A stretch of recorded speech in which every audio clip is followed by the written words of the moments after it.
Now, police in France have shot and arrested a man suspected of deliberately ramming his car into a group of soldiers near Paris, and yet another suspected terror attack in the European country. Noah Adam reports.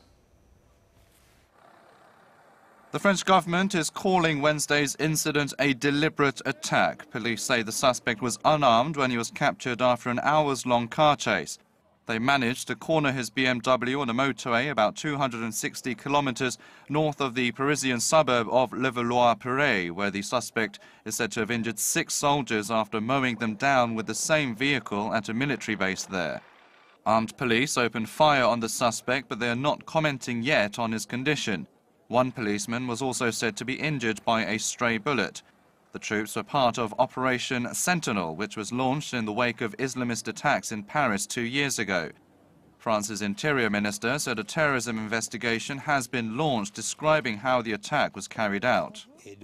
A car which was in the area arrived near the patrol. It was driving slowly and then, about 5 meters from the soldiers, the car accelerated and hit them. So we know it is a deliberate act.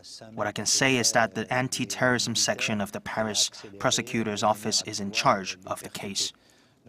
Investigators have also raided several properties associated with the suspect.